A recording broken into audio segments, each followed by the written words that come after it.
चलिए आज की वीडियो में आप सभी का बहुत बहुत स्वागत है। आज हम पढ़ने वाले हैं चैप्टर नंबर 8 आनुवांशिकता या जेनेटिक्स या हेरिडिटीज को अपन बोलते हैं। तो फर्स्ट टॉपिक आ रहा है अपने आनुवांशिकता। देखिए आनुवांशिकता क्या होता है। कुछ लक्षण ऐसे होते हैं जो माता पिता से संतति में पहुंचते हैं, उन्हें हम आनुवांशिक लक्षण कहते हैं। ठीक है, ऐसे लक्षण जो माता पिता से किसमें आएंगे, आने वाली संतति में आएंगे, उन्हें क्या बोलेंगे, आनुवांशिक लक्षण कहते हैं। तथा इसके संचरण को अपन क्या बोलेंगे, आनुवांशिकता बोलेंगे। क्या बोलेंगे, आनुवांशिकता कहते हैं। आनुवांशिकी, अब देखना आनुवांशिकता अलग है, आनुवांशिकी अलग। देखना आनुवांशिकी विज्ञान की वह शाखा जिसके अंतर्गत आनुवांशिक गुणों, आनुवांशिकी लक्षणों का अध्ययन किया जाता है, क्या कहलाएगा, वो आनुवांशिकी कहलाएगा। क्या कहलाएगा, आनुवांशिकी कहलाएगा। आनुवांशिकता शब्द का प्रयोग स्पेंसर नामक वैज्ञानिक ने किया था। किसने किया था, स्पेंसर नामक वैज्ञानिक ने किया था। और आनुवांशिकी शब्द का प्रयोग बेटसन ने किया था। ये बेटसन है, बेटसन नामक वैज्ञानिक ने किया था। और फादर ऑफ जेनेटिक्स, आनुवांशिकता के जनक कौन है, ग्रेगर जॉन मेंडल को कहा जाता है। क्वेश्चन पूछ लिया जाए कि आनुवांशिकता का जनक कौन है, तो ग्रेगर जॉन मेंडल को क्या कहा जाता है, आनुवांशिकता का जनक कहा जाता है। चलिए अगला टॉपिक है हमारे पास मेंडल का जीवन परिचय। देखना ग्रेगर जॉन मेंडल को आनुवांशिकी का जनक कहा जाता है। क्या कहा जाता है, इनको आनुवांशिकी का जनक कहा जाता है। क्यों, क्योंकि सबसे पहले आनुवांशिकी के बारे में इन्होंने ही बताया था। क्या, क्योंकि मेंडल ने सर्वप्रथम पादपों की वंशागति के नियमों का प्रतिपादन किया। क्या किया इन्होंने, पादपों की वंशागति। वंशागति क्या होता है, एक आनुवांशिक लक्षणों का एक पीढ़ी से दूसरी पीढ़ी में आना क्या कहलाता है, वंशागति कहलाता है। आनुवांशिक लक्षणों का एक पीढ़ी से दूसरी पीढ़ी में आना क्या कहलाएगा, वंशागति कहलाएगा। नियमों का प्रतिपादन किया। मेंडल का जन्म 22 जुलाई 1822 को ऑस्ट्रिया के हेजेनडोर्फ प्रांत के सिलिसियन गांव में हुआ। ठीक है, कि मेंडल का जन्म 22 जुलाई 1822 को ऑस्ट्रिया के हेजेनडोर्फ प्रांत के सिलिसियन गांव में हुआ। सन 1843 में ऑस्ट्रिया के ब्रून शहर, ब्रून क्या है वहाँ पे शहर है, कि चर्च में, चर्च होता है ना गिरजाघर जिन्हें बोलते हैं अपन, चर्च में पादरी बने, जो फादर होते हैं पादरी बने। चर्च के उद्यान मतलब कि बगीचे में मेंडल ने उद्यान मटर पर, अब देखना मटर दो प्रकार की होती है, एक उद्यान मटर होती है और एक मीठी मटर होती है। ठीक है, तो उद्यान मटर का ये जो साइंटिफिक नेम होता है वो होता है पाइसम सेटाइवम, और जो मीठी मटर होता है उसका नाम होता है लेथाइरस ओडोरेटस। तो आपकी ये उद्यान मटर है तो इसमें पीछे नाम क्या आएगा, इसमें पाइसम सेटाइवम, क्या नाम आ जाएगा, पाइसम सेटाइवम। पर 7 वर्ष तक संकरण प्रयोग किए, संकरण प्रयोग किए। कब से कब तक भाई, 1856 से 1863 तक। क्वेश्चन पूछा जाएगा मेंडल ने उद्यान मटर किस पर प्रयोग किए, उद्यान मटर पर किए। कितने वर्ष तक किए, 7 वर्ष तक। और 7 ही लक्षणों पर अध्ययन किए। कितने लक्षणों पे किए, 7 ही लक्षणों पे किए। एक साल में एक अध्ययन किया इन्होंने एक लक्षण पे। ठीक है, इन प्रयोगों के निष्कर्षों को सन 1865 में ब्रून सोसाइटी ऑफ नेचुरल हिस्ट्री के शोध पत्र की एक मैगजीन थी, जिसमें क्या किया इन्होंने शोध पेपर मतलब कि रिसर्च पेपर जो होते हैं ना जिस पे रिसर्च करते हैं, शोध पत्र के रूप में प्रस्तुत किया। और 6 जनवरी 1884 को मेंडल की मृत्यु हो गई। तो ये था मेंडल के बारे में जीवन परिचय। क्वेश्चन है मेंडल ने अपने प्रयोगों के लिए मटर के पौधे का चयन क्यों किया। देखना मटर 1 वर्षीय पादप है। 1 वर्षीय क्या होता है कि भाई जिसका कार्यकाल एक ही वर्ष में रहे, एक ही वर्ष में वो बड़ा हो जाए, फल दे जाए, सब कुछ दे जाए, तो वो होता है 1 वर्षीय पादप। ठीक है, जिसका जीवन काल 1 वर्ष का होता है, 1 वर्षीय पादप कहलाता है। जिसके कारण कम समय में अनेक पीढ़ियों का अध्ययन किया जाना संभव था।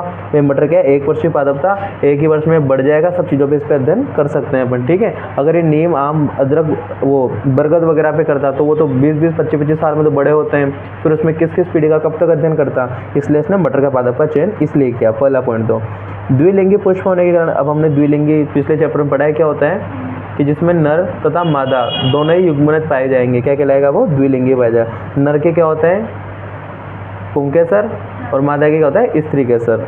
नर युग्मक के तौर पर पुंकेसर और मादा युग्मक के तौर पर स्त्रीकेसर, उसको बोलते हैं द्विलिंगी, जिसमें दोनों उपस्थित रहे। द्विलिंगी पुष्प होने के कारण स्वपरागण मतलब कि उसी पुष्प के वर्तिकाग्र पर परागण जाएंगे, क्या स्वपरागण कहलाता है। स्वपरागण के समयुग्मजी पादप, समयुग्मजी पादप सरलता से प्राप्त किया जाता है। अब यहाँ पे एक वर्ड है समयुग्मजी। सम का मतलब होता है समान, क्या होता है, समान, और युग्म का मतलब होता है जोड़ा। ठीक है, मतलब किसी भी चीज़ का समान जोड़ा जो आ जाएगा उसको बोलते हैं अपन समयुग्मजी। पादप सरलता से प्राप्त किया जा सकता है।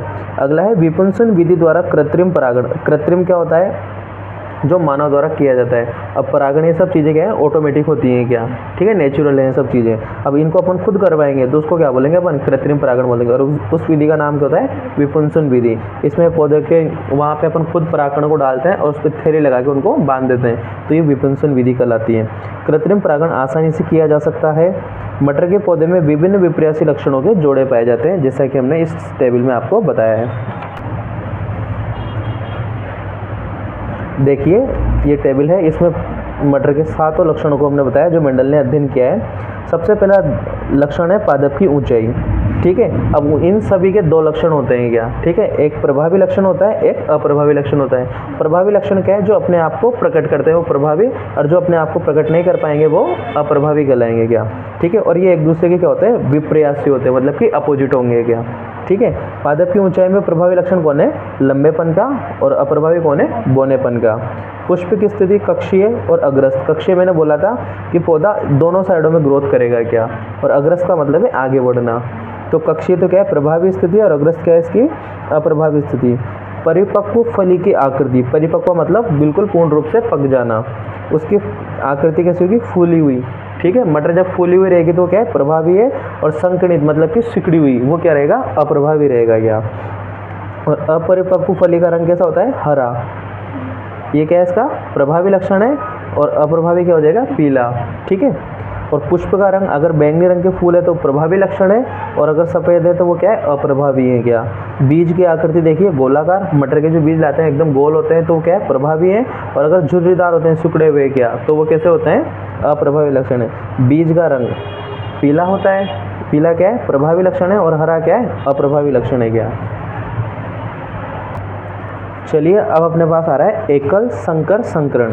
देखिए वह संकरण जिसमें एक लक्षण की वंशागति का अध्ययन किया जाता है उसे क्या बोलेंगे, एकल संकर संकरण कहते हैं। एक लक्षण की वंशागति का अध्ययन करेंगे उसे क्या बोलेंगे, एकल संकर संकरण। जिसमें 2 का करेंगे उसे द्विसंकर संकरण, ठीक है। जब एक जोड़ी विपर्यासी, विपर्यासी का मतलब होता है अपोजिट, ठीक है। अगर एक लंबा है तो दूसरा क्या होगा, बोना। विपर्यासी लक्षणों वाले पादपों के मध्य संकरण करवाए। संकरण का मतलब होता है एक दूसरे से क्रिया करवाना, क्रॉस करवाना, ठीक है। तो इसे क्या बोलेंगे, एकल संकर संकरण कहते हैं क्या। तो चलिए एकल संकर संकरण का एग्जाम्पल हम देखते हैं क्या। एक एक चीज़ को समझते हुए जाना, बिल्कुल देखना। समयुग्मजी लंबे पौधे। अब लंबे पौधे का जो लक्षण होता है वो होता है कैपिटल टी, ध्यान रखना क्या। अब यहाँ पे आ रहा है सम, सम का मतलब समान, और युग्म का मतलब होता है जोड़ा, मतलब कि कोई भी चीज़ में क्या चाहिए, जोड़े में चाहिए, और किसकी चाहिए, लंबे पौधे की। तो लंबे पौधे का गुण क्या होता है, कैपिटल टी। तो यहाँ पे क्या आ जाएगा, टी टी, ठीक है, कैपिटल टी टी। समयुग्मजी लंबे पौधे 100%, ठीक है, दोनों कैपिटल टी टी। अब यहाँ पे सम मतलब कि समान लेना है, और युग्म मतलब कि जोड़े के रूप में लेना है अपन को, ठीक है। अब बोना, अब बोने का क्या होता है, स्मॉल टी होता है, तो स्मॉल टी टी ले लिया। ये अपन यहाँ पे लिखेंगे, एक ही चीज़ लिखनी है, आप या तो संकरण लिखेंगे या फिर ये क्रॉस लगाएंगे, फिर ऐसे लिख देंगे क्या, तीनों में से एक ही चीज़ लिखनी है अपन को क्या, ठीक है। आप चाहो तो क्रॉस लगा देना क्या, ठीक है, ये कोई गलत नहीं है ना। और आपको एक इसी बार समझ लो क्या, देखना कैपिटल टी टी, यहाँ ये क्या है, जनक पीढ़ी, इसको पीजीबी अपन लिख सकते हैं, पेरेंटल जनरेशन क्या, ठीक है। तो ये होती है। इसके बाद यहाँ से क्या होता है, युग्मक निर्माण, ये यहाँ से अलग अलग हो जाएंगे, सेपरेट। अब दोनों कैपिटल टी टी, तो इनमें से एक आ जाएगा, एक तरह से कॉमन ले रहे हैं क्या, ठीक है। इधर भी स्मॉल टी आ जाएगा, और आपस में दोनों को क्या कर रहे हैं, संकरण करवा रहे हैं। तो इसमें क्या होता है, सीधा जोड़ना ही है अपन को, और प्रभावी लक्षण को हमेशा क्या रखना है, आगे रखना है। तो इसमें प्रभावी कौन है, ये वाला लंबेपन का, तो कैपिटल टी स्मॉल टी हो जाएगा, ठीक है। अब देखो ये कैपिटल टी स्मॉल टी, तो सम है क्या, समान है क्या, नहीं है, तो क्या हो जाएगा, विषम। जोड़े के रूप में है क्या, जोड़ा है ना, एक ये 2 का जोड़ा हो गया, तो युग्म, तो विषम युग्म जी। अब ये क्या है, 100% शुद्ध थे, ठीक है। अब इसमें अलग अलग है तो ये अशुद्ध। अब अगर एक भी टी आ गया तो वो हो जाएगा लंबा, तो ये हो जाएगा विषम युग्म जी लंबे पौधे 100%। और ये क्या है, इसकी F1 पीढ़ी है क्या, ठीक है। तो हमेशा एकल संकर संकरण में हमको F1 पीढ़ी ही प्राप्त होती है क्या, क्यों, क्योंकि एक ही लक्षण की वंशागति का अपन अध्ययन करते हैं क्या। अगला है अपने पास द्विसंकर संकरण या द्विसंकर संकरण। देखना, जब 2 जोड़ी विपर्यासी, अब वहाँ पे एक जोड़ी था क्योंकि एकल संकर संकरण था, अब यहाँ पे 2 जोड़ी, ठीक है, ये हो गए ना 2, एक ये रहा, एक ये रहा, हो गए 2 जोड़ी। जब 2 जोड़ी विपर्यासी लक्षण, विपर्यासी का मतलब होता है अपोजिट, अगर एक लंबा है तो दूसरा क्या होगा, बोना होगा। विपर्यासी लक्षणों वाले पादपों के मध्य संकरण करवाया जाता है तो इसे द्विसंकर संकरण कहते हैं। ठीक है। एक और डेफिनेशन है इसकी, वह संकरण जिसमें दो लक्षणों की वंशागति का अध्ययन किया जाता है द्विसंकर संकरण कहलाता है। ठीक है, अब देखना इसका एग्जाम्पल, समयुग्मजी गोल पीले। अब गोल को लिखते हैं अपन कैपिटल आर से और पीले को लिखते हैं अपन कैपिटल वाई से। क्या ठीक है, ध्यान रखना है आपको, गोल को किससे लिखेंगे, डबल आर मतलब कैपिटल आर से, और पीले को किससे लिखेंगे, कैपिटल वाई से। ठीक है, समयुग्मजी, सम का मतलब क्या है, समान, युग्म का मतलब जोड़ा, समझिए। अब मतलब दोनों को क्या लिखना है, पेयर के रूप में लिखना है अपन को, जोड़े के रूप में। ठीक है, बीज वाले पौधे का संकरण किससे कराना है, समयुग्मजी। अब यहाँ पे भी अपन को क्या लेना है, समान और जोड़े के रूप में लेना है। क्या, हरा मतलब कि स्मॉल आर और जुरीदार मतलब कि स्मॉल वाई। ठीक है, ये अप्रभावी लक्षण है, ये प्रभावी लक्षण है, हो गए एक दूसरे के अपोजिट। ठीक है, अब यहाँ से युग्मक निर्माण होगा, ये क्या है, जनक पीढ़ी है, यहाँ से क्या होगा, युग्मक निर्माण होगा। तो ये कैपिटल आर आर है तो यहाँ से एक आर आ जाएगा, यहाँ पे वाई वाई है तो वाई आ जाएगा। सेम इसी प्रकार से यहाँ जाएगा। अब यहाँ जो क्रॉस होगा तो F1 पीढ़ी में, अब देखो पहले आर आर को लिखेंगे फिर वाई वाई को लिखेंगे। तो फर्स्ट में इधर से कैपिटल आर आ गया और हमेशा कैपिटल को आगे लिखना है अपन को। अब इधर से क्या है, स्मॉल आर आएगा, फिर कैपिटल वाई और स्मॉल वाई आ जाएगा। ठीक है, अब यहाँ से क्या होगा, F1 पीढ़ी प्राप्त होगी। अब ये क्या है, समयुग्मजी नहीं है, ये विषम युग्मजी गोल पीले हैं। क्या ठीक, अब देखो ये क्या है, इनमें स्वपरागण होगा, ऑटो पोलिनेशन होगा इनमें। तो कुछ नहीं करना आपको, इस वाले आर को एक बार तो वाई से करना है, तो आपके पास क्या आ जाएगा, आर वाई। ठीक है, फिर इसको इससे करवा देना है तो क्या आ जाएगा, कैपिटल आर स्मॉल वाई। फिर इस वाले आर को इससे कर देना आप, तो स्मॉल आर कैपिटल वाई, और इस वाले को इससे कर देंगे तो स्मॉल आर और स्मॉल वाई। अब ये आगे जाके चेकर बोर्ड बनेगा, F2 पीढ़ी प्राप्त होगी। तो देखिए, तो ये जो हमारे पास जो प्राप्त हुए, एक बार इनको नर मान लेंगे और एक बार इनको मादा मान लेंगे। आपको ये वाला सिंबल बनाना है, ये जो है, ये एरो जो ऊपर है, ये इसको बोलते हैं नर, जैसा कि हमने यहाँ लिख रखा है। और ये जो गोला बना के प्लस लगाना है, ये क्या होती है, मादा होता है। ठीक है, अब देखिए इस वाले का संकरण इस वाले के साथ करवाना है अपन को। क्या, कैपिटल आर को कैपिटल वाई और कैपिटल आर इधर भी देखना है। तो इसको मैं करके बताता हूँ आपको। तो आप देखिए, यहाँ से तो आपने यहाँ तक तो कर ही लिया, आप डायरेक्ट देखिए चेकर बोर्ड हम कैसे बनाते हैं। क्या ठीक है, तो सबसे पहले आपको यहाँ पे इस प्रकार से रेखा खींचनी है। क्या ठीक है, जिससे इस वाला पोर्शन अलग हो जाए और ये वाला। तो आप इसको लिख सकते हैं मादा और इसको लिख सकते हैं आप नर, ये आपको लिखना ही है। क्या ठीक है, ठीक है। अब जो आपके पास वो थे युग्मक, उनको लिख लीजिए। ध्यान दीजिए किस प्रकार से लिख रहे हैं, सेम इधर भी आ जाएंगे, capital R capital Y, capital R small Y, small R capital Y और स्मॉल आर स्मॉल वाई। ठीक है, अब आपको जो फर्स्ट वाला ब्लॉक बनाना है, ठीक है, तो इसमें कौन कौन से, देखो इधर साइड में देखना है आपको और एक ऊपर देखना है। क्या, तो इधर भी आर वाई है, इधर भी आर वाई है, तो दोनों जगह क्या आ जाएगा, कैपिटल आर और दोनों जगह आ जाएगा कैपिटल वाई कैपिटल वाई। ठीक है, इस प्रकार से आपका फर्स्ट कंप्लीट हो जाएगा। इस वाले को भरेंगे तो देखो फर्स्ट में कौन है, कैपिटल आर, इधर भी कैपिटल आर, दोनों जगह आर आर है। इधर फिर क्या है, कैपिटल वाई और यहाँ पे क्या है, स्मॉल वाई। ये कंप्लीट, इसको भरना है तो आप फर्स्ट देखो और इसके ऊपर का देखो, कैपिटल आर स्मॉल आर, फिर दोनों जगह क्या है, कैपिटल वाई वाई। ठीक है, अब यहाँ पे क्या है, कैपिटल आर, यहाँ पे स्मॉल आर, कैपिटल वाई और स्मॉल वाई। ठीक है, ये फर्स्ट कंप्लीट। सेकंड को देखिए तो आपको ये देखना है और उसके ऊपर का देखना है, दोनों जगह क्या है, कैपिटल आर आर है और एक जगह कैपिटल वाई और स्मॉल वाई। दोनों जगह क्या है इसमें, और दोनों जगह क्या है, स्मॉल वाई। इसको देखेंगे तो आप इसको देखिए और उसके ऊपर वाले देखिए, capital R capital Y small Y. ठीक है, इसमें कैपिटल आर स्मॉल आर और दोनों जगह क्या है, स्मॉल वाई। ठीक है, इसको देखते हैं तो कैपिटल आर, दोनों जगह कैपिटल वाई। कैपिटल आर है यहाँ पे, हमेशा कैपिटल वाली चीज़ को आगे रखना है। फिर स्मॉल आर, यहाँ पे कैपिटल वाई स्मॉल वाई, दोनों जगह स्मॉल है और दोनों कैपिटल। यहाँ पे भी स्मॉल आर है और कैपिटल वाई स्मॉल वाई। यहाँ पे कैपिटल आर ऊपर है और यहाँ पे स्मॉल आर है ऊपर, ये कंप्लीट। यहाँ पे capital R small Y, capital, दोनों जगह क्या है, small R capital Y small Y, दोनों जगह क्या है, स्मॉल आर और स्मॉल वाई। ठीक है, तो इस प्रकार से आप चेकर बोर्ड बना सकते हो आसानी से। ठीक है, तो ये आपने चेकर बोर्ड बनाना सीख लिया है। अब वापस आ जाइए उसी पे, फेयर कॉपी पे। चलिए, अब इसमें एक चीज़ ध्यान रखिए कि अगर आपके इनके नाम अगर किस प्रकार से हम लिख सकते हैं, जब अनुपात निकालते हैं ना, तो उसमें देखिए किस प्रकार से हम कर सकते हैं। तो इसमें एक भी जगह अगर कैपिटल आर आ गया तो वो क्या हो जाएगा, आपका गोल हो जाएगा। ठीक है, जब उसका नाम लिखेंगे तो वो गोल हो जाएगा क्या। और अगर एक भी जगह कैपिटल वाई आ गया तो वो क्या हो जाएगा, पीला हो जाएगा क्या। और दोनों जगह स्मॉल आर आएंगे तो वो क्या हो जाएगा, झुर्रीदार। और दोनों जगह स्मॉल वाई आएंगे तो वो हरा हो जाएगा क्या। ठीक है, तो मैं एक दो के नाम बता देता हूँ आपको, फिर आप इसको सीख जाओगे। यहाँ लिखे रखा है। अब देखो यहाँ पे दोनों जगह क्या है, कैपिटल आर है और दोनों जगह क्या है, वाई है। तो क्या हो जाएगा, गोल पीला हो जाएगा। ठीक है, गोल पीला हो जाएगा। ये भी गोल पीला, क्यों, क्योंकि दोनों जगह कैपिटल आर है और एक जगह क्या है, यहाँ पे वाई है। तो एक भी जगह अगर कैपिटल वाई आ गया तो पीला हो जाएगा। इसी प्रकार से आप नाम उसके लिख सकते हो क्या। ठीक है, अब अपने पास आ रहा है लक्षण प्ररूप अनुपात, जिसको अपन इंग्लिश में फिनोटाइप बोलते हैं, और जीन प्ररूप अनुपात जिसको हम जीनोटाइप बोलते हैं। लक्षण प्ररूप अनुपात मतलब कि इसको बाहर से, ये थोड़ा गलत लिख दिया, यहाँ पे आएगा 9:3:3:1।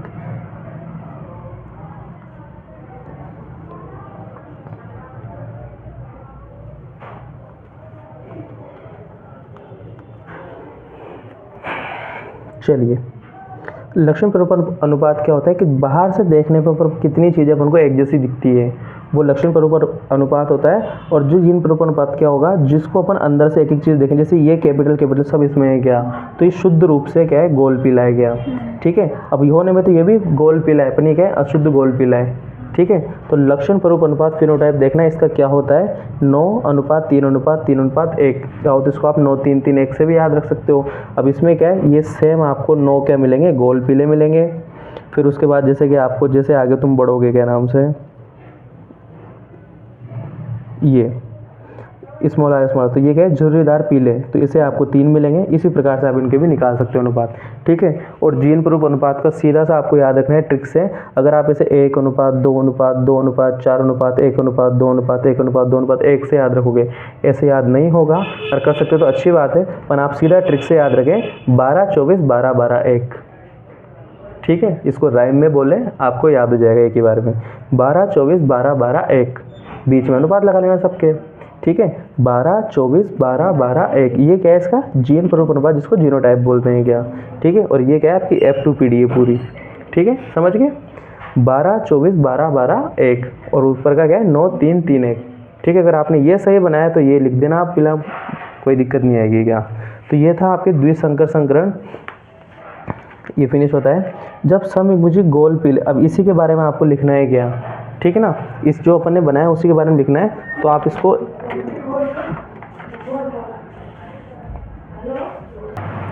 देखिए, अब इसके बारे में आपको लिखना है, तो मैं आपको इसको ना बता के आपको इसी में समझाने का प्रयास करता हूँ, फिर आप इसको ऑटोमेटिक लिख सकते हो।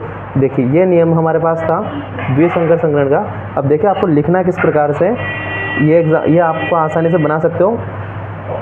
देखिए कि जब समविभुजी पीले गोल पीले बीज वाले पौधों का संकरण समविभुजी हरे झुर्रीदार बीज वाले पौधों के साथ करवाया जाता है, तो F1 पीढ़ी में सभी पौधे विषम युग्मजी गोल पीले प्राप्त होते हैं, जिनके मध्य क्या स्वपरागण होता है और वो अपने अपने युग्मों में चले जाते हैं क्या। ठीक है, अपने अपने युग्मों में चले जाते हैं और आपस में संकरण करके क्या कर लेते हैं, F2 पीढ़ी प्राप्त कर लेते हैं। और F2 पीढ़ी में हमें क्या है, लक्षण प्ररूप अनुपात 9:3:3:1 प्राप्त होता है, और जीन प्ररूप अनुपात जीनोटाइप 1 ये 12:24:12:1 प्राप्त होता है। ठीक है, इस प्रकार से आप लिख सकते हैं बिना पढ़े भी। अब इसको पढ़ लेते हैं एक बार कि जब समयुग्मजी गोल पीले बीज वाले पादपों का संकरण समयुग्मजी झुर्रीदार हरे बीज वाले पादपों के मध्य करवाया जाता है, तो F1 पीढ़ी में सभी पौधे विषम युग्मजी गोल पीले वाले प्राप्त होते हैं, जो कि हमने आपको एक ही बार में बता दिया। आप इसको याद न करके आप सीधा वहाँ समझ के लिखें। और F1 पीढ़ी में स्वपरागण कराने पर जो भी अपने पास प्राप्त हुई थी, F2 पीढ़ी प्राप्त हो जाती है, तथा इसमें लक्षण प्ररूप अनुपात फिनोटाइप कितना होता है, 9:3:3:1 तथा जीन प्ररूप अनुपात 12:24:12:1 से आप याद करें। ठीक है, इतना सिंपल सा ये है। ठीक, तो इसी के साथ इस वीडियो में इतना ही। आई होप आपको वीडियो में समझ में आया होगा। आप जीनोटाइप फिनोटाइप अच्छे से पढ़ें। अगर फिर भी आपको कोई दिक्कत आए तो आप हमें कमेंट बॉक्स में कमेंट कर दीजिए, हम आपकी सॉल्यूशन दे देंगे। धन्यवाद।